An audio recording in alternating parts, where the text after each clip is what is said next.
अब यात्रा मध्य प्रदेश से निकलने वाली है। कन्याकुमारी में शुरू हुआ, केरला, कर्नाटक, तेलंगाना, आंध्र, महाराष्ट्र, अब मध्य प्रदेश, और इसके बाद ये यात्रा राजस्थान, हरियाणा होकर दिल्ली पहुंचेगी और फिर श्रीनगर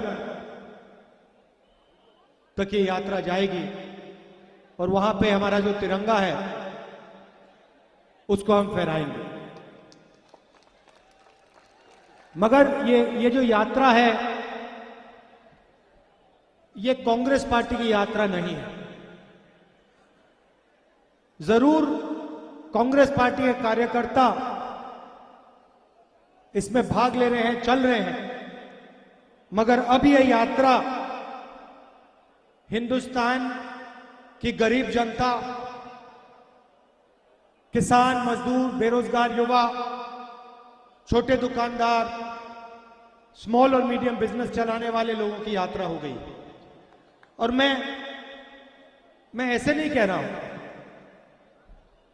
क्योंकि अगर मैं दोहराता रहता हूं, अगर आप स्टेज पे देखें, हमारे कार्यकर्ताओं से बात करें, हमारे नेताओं से बात करें, तो सब आपको बताएंगे 8 घंटे चलने के बाद, 25-26 किलोमीटर चलने के बाद, 6-7 घंटे चलने के बाद किसी को यहां थकान नहीं हो रही।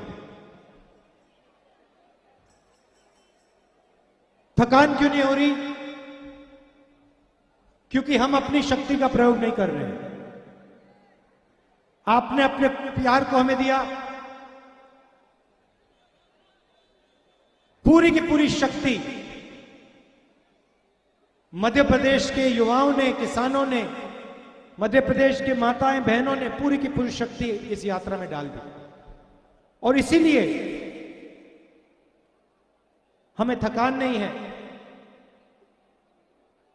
और ऐसी भीड़ हर शहर में, हर कस्बे में, सड़कों पे दिखाई दे रही है।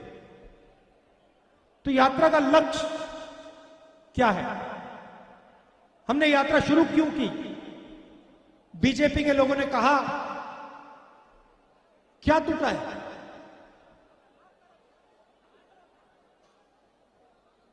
देखिए, सड़क पे मैं लाखों लोगों से मिला हूं, हजार क्या हजारों कहना चाहता था, मगर नहीं, हजारों से नहीं, लाखों लोगों से मैं मिला हूं। किसानों से, मजदूरों से, बच्चों से, सबसे। आप किसानों से बात करो, सीधा आपको 3-4 चीजें कहते हैं। यूरिया नहीं मिलता, डीएपी नहीं मिलता, जब मिलता है बहुत महंगा हो गया है। हम बीमा का पैसा भरते हैं, तूफान आता है, आंधी आती है, नुकसान हो जाता है, खेत बर्बाद हो जाता है। बीमा वाली प्राइवेट कंपनी मिलती नहीं है, ना इंटरनेट पे मिलती है, ना टेलीफोन पे मिलती है, सही दाम नहीं मिलता, हमारा कर्जा माफ कभी नहीं होता। और पूछते हैं किसान, पूछते हैं, राहुल जी हमें आप एक बात समझाइए, हिंदुस्तान के सबसे बड़े अरबपतियों का कर्जा माफ हो जाता है, बैंक के सामने लाल कालीन लग जाता है, और हमारा 50,000 रुपए का लोन, 1 लाख रुपए का लोन माफ नहीं होता। क्यों? हमने क्या गलती की? हम में क्या कमी है? ये हजारों किसानों ने मुझसे पूछा। दूसरी तरफ आप युवाओं से बात करो, कहेंगे इंजीनियरिंग की, माता पिता ने पूरा का पूरा पैसा जो था उनके पास शिक्षा में डाल दी। प्राइवेट कॉलेज, प्राइवेट यूनिवर्सिटी में पैसा डाला। इंजीनियर बनने का सपना था, पास हुए, पता लगा हिंदुस्तान में इंजीनियर नहीं बनता है। इंजीनियर जाके सड़कों पर मजदूरी करता है।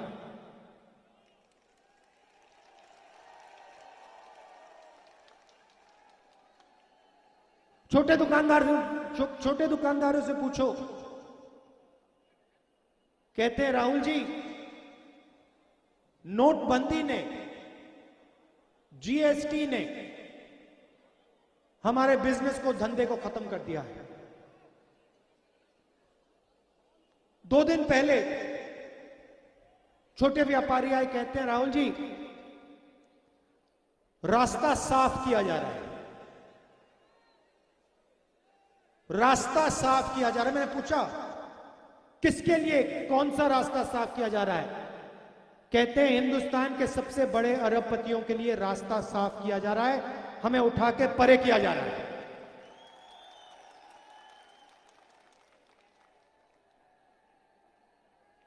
और फिर जहां भी इनको मौका मिलता है, एक भाई को दूसरे भाई से लड़ाते हैं, एक जात को दूसरे जात से लड़ाते हैं, एक धर्म को दूसरे धर्म से लड़ाते हैं, स्टेट को लड़ा देते हैं। मैं आपसे पूछना चाहता हूं, परिवार में लड़ाई होती है, भाई भाई के बीच में लड़ाई होती है, तो परिवार का फायदा होता है या नुकसान? तो अगर परिवार का नुकसान होता है जब भाई भाई की लड़ाई होती है, तो फिर देश में जब भाई भाई की लड़ाई होती है, तो फिर देश का क्या होगा, फायदा या नुकसान? एक तरफ कहते हैं हम नेशनलिस्ट हैं, हम देशभक्त हैं, और दूसरी तरफ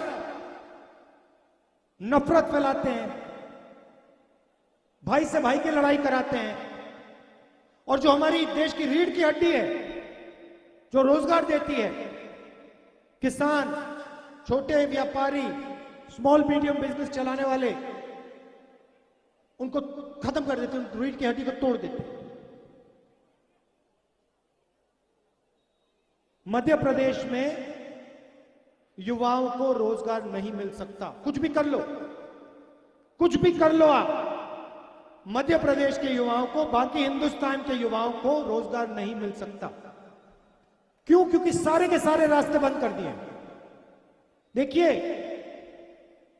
ये जो इनके 2-3 उद्योगपति मित्र हैं, आपने नाम नहीं कहा, ये इनके जो 2-3 लोग हैं, मित्र हैं, ये हिंदुस्तान को रोजगार नहीं दे सकते हैं, इनकी बस की नहीं है।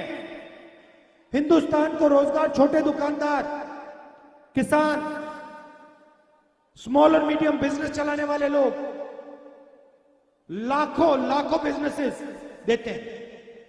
इन सबको खत्म कर दिया, बंद कर दिया, सबसे बड़ा रास्ता बंद कर दिया। दूसरा रास्ता public sector, railways, BHEL, HAL, यह रास्ता था। सारी की सारी पब्लिक सेक्टर की कंपनियों को ये बेच रहे हैं, उन्हीं 2-3 लोगों के हवाले कर रहे हैं, तो वो भी रास्ता बंद। तीसरा रास्ता सरकार में नौकरी, रोजगार, स्कूलों में, सरकारी अस्पतालों में, वो भी प्राइवेटाइज किया जा रहा है।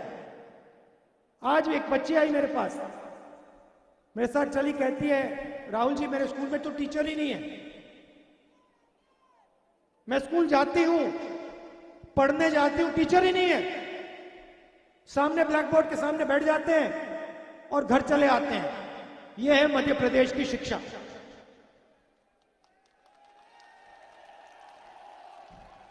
अच्छा, बहुत लोगों से मिला हूं। एक पंडित जी आए, सुनिए, सबसे मजेदार बात आपको बताता हूं। नहीं सर, ठहरिए, सुनिए सुनिए, सबसे मजेदार बात। पंडित जी आते हैं मेरे पास, और बहुत गहरा सवाल किया उन्होंने मुझसे, पहले समझाया। कहते हैं राहुल जी, जो भगवान राम थे वो तपस्वी थे, उन्होंने अपनी पूरी जिंदगी तपस्या में डाल दी। सही या गलत? सही बात, ठीक है। फिर उन्होंने कहा गांधी जी हे राम कहते थे। गांधी जी का नारा था हे राम। हे राम का मतलब क्या बताइए? जब गांधी जी कहते थे हे राम, उसका मतलब क्या था? चुप हो गए? नहीं, हे राम का मतलब राम एक जीने का तरीका थे, एक जीने के का तरीका था। राम सिर्फ एक, भगवान राम सिर्फ एक व्यक्ति नहीं थे, एक जिंदगी जीने का तरीका था। प्यार, भाईचारा, इज्जत, तपस्या, उन्होंने पूरी दुनिया को दिखाया, जीने का तरीका दिखाया। और गांधी जी जब हे राम कहते थे, उनका मतलब था जो भगवान राम है वो भावना हमारे दिल में है और उसी भावना को लेकर हमें जिंदगी जीनी है। ये है हे राम। दूसरा नारा फिर उन्होंने कहा, देखिए एक नारा हे राम, सुनो सुनो, डिस्टर्ब मत करो। एक नारा हे राम मतलब जिस प्रकार से भगवान राम ने अपनी जिंदगी जी, जो उन्होंने तपस्या किया जो उन्होंने समाज के लिए काम किया, जो उन्होंने प्यार फैलाया, भाईचारा फैलाया, वैसे ही अपनी जिंदगी जीना। दूसरा नारा जय सिया राम, जय सिया राम। अब जय सिया राम का मतलब क्या है? ये पंडित जी ने मुझे बताया, सीखा हूं मैं, यात्रा पे बहुत कुछ सीखा हूं। जय सिया राम का मतलब क्या है? देखो ये जी ताली बजा रहे हैं। जय सिया राम का मतलब जय सीता जय राम। मतलब क्या कि सीता और राम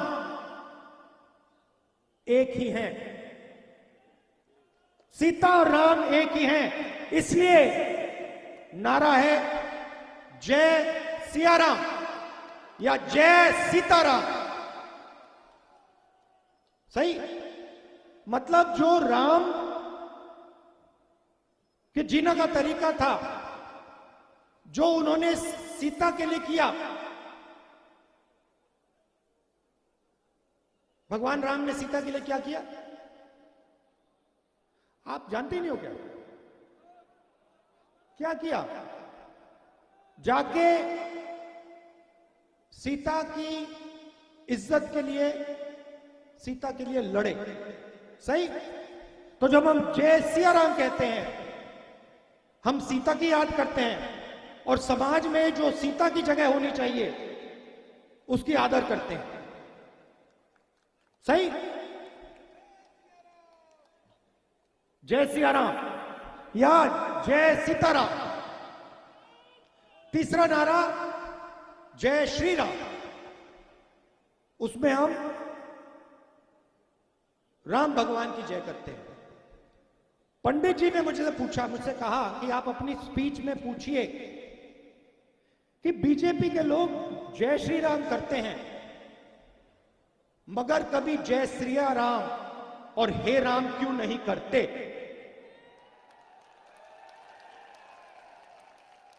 मुझे बहुत अच्छा लगा, बहुत गहरी बात बोली, क्योंकि वो सबसे पहले आरएसएस के लोग, बीजेपी के लोग, क्योंकि वो सबसे पहले जिस भावना से राम ने अपनी जिंदगी जी, उस भावना से अपनी जिंदगी नहीं जीते हैं। क्योंकि राम ने किसी के साथ अन्याय नहीं किया। राम ने समाज को जोड़ने का काम किया। राम ने सबको इज्जत दी। भगवान राम ने किसानों को, मजदूरों को, व्यापारियों को, सबकी मदद की। सही? ठीक है। तो जो उनकी भावना थी, जो उनका जीने का तरीका है, उसको आरएसएस के लोग और बीजेपी के लोग नहीं अपनाते। और तीसरा नारा, शायद सबसे जरूरी नारा, वो सिया राम जय श्री राम तो कर ही नहीं सकते, क्योंकि उनके संगठन में एक महिला नहीं है। तो वो जय सिया राम का संगठन ही नहीं है, क्योंकि उनके संगठन में महिला तो आ ही नहीं सकती, सीता तो आ ही नहीं सकती। सीता को तो बाहर कर दिया। अब ये बहुत गहरी बात मध्य प्रदेश के एक पंडित जी ने सड़क पे मुझे कही। कैसी लगी आपको? बढ़िया लगी? तो हमारे जो आरएसएस के मित्र हैं, मैं उनसे कहना चाहता हूं, जय श्री राम जरूर, जय सिया राम और हे राम तीनों का प्रयोग कीजिए और सीता जी का अपमान मत कीजिए।